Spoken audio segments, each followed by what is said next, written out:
গত 25/7/2022 তারিখ রাত্র 8:20 সময় বিশ্ববিদ্যালয় প্রশাসনের মাধ্যমে মোবাইল ফোন যোগে আমি জানতে পারি যে বিশ্ববিদ্যালয়ের লোক প্রশাসন বিভাগের 3য় বর্ষের মেধাবী একজন ছাত্র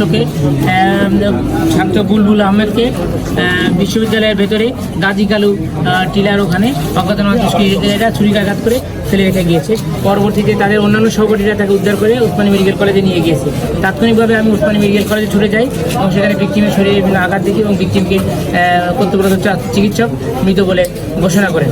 পরবর্তীতে আমি ঘটনাস্থলে ছুটে যাই, ঘটনাস্থল পর্যবেক্ষণ করি এবং ঘটনাস্থলে সহ অন্যান্য হাসপাতাল দেখি এবং তথ্যগতের ভিত্তিতে ভিকটিমের সাথে থাকা ঘটনার সময় সাথে থাকা আরেকজন সহপাঠী মার্জিয়া আক্তার উর্মিকে এবং সেই প্রত্যক্ষদর্শী সাক্ষী তাকে জিজ্ঞাসাবাদ করি, তার থেকে তথ্যপত্র পাই। এই তথ্যপত্রের আলোকে আমরা তদন্তে নামি। ওই দিন রাতেই বিশ্ববিদ্যালয় প্রশাসন জালালাবাদ থানায় বাদী হয়ে 302 এবং 34 ধারায় অজ্ঞাতনামা ব্যক্তিদের বিরুদ্ধে একটি হত্যা মামলা রুজু করে। মামলার পরপরই আমরা সিলেট মেট্রোপলিটন পুলিশ আমরা সকল সদস্য একযোগে আমরা ব্যাপক তদন্তে নামি। এক পর্যায়ে আমরা 26 তারিখ ভোরে 3 জন ব্যক্তিকে আমরা গ্রেফতার করি সন্দেহজনকভাবে এবং তাদেরকে গ্রেফতারের পর আমরা ব্যাপকভাবে জিজ্ঞাসাবাদ করি। জিজ্ঞাসাবাদে এক পর্যায়ে গতকাল রাত 12টার সময় আসামি মোহাম্মদ আবুল হোসেন সে ঘটনার বিষয়ে গুরুত্বপূর্ণ তথ্য দেয় এবং ঘটনায় তাদের সম্পৃক্ততার কথা স্বীকার করে এবং সেসব আরও 2 জনের নাম সে জানায়।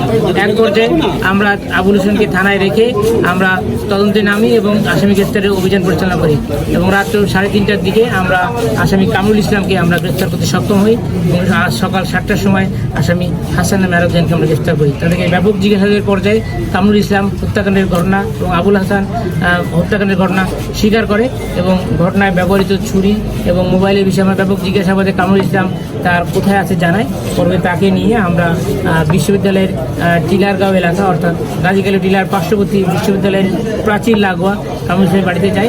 সেখানে সে নিজ হাতে ঘটনায় ব্যবহৃত চাকু এবং মোবাইল ফোনটি ভিকটিমের ছিনতাইকৃত মোবাইল ফোনটি তিনি বের করে দেন এবং আমরা ঘটনাস্থলে সাক্ষীদের মোকাবেলায় আমরা এটা জব্দ করি।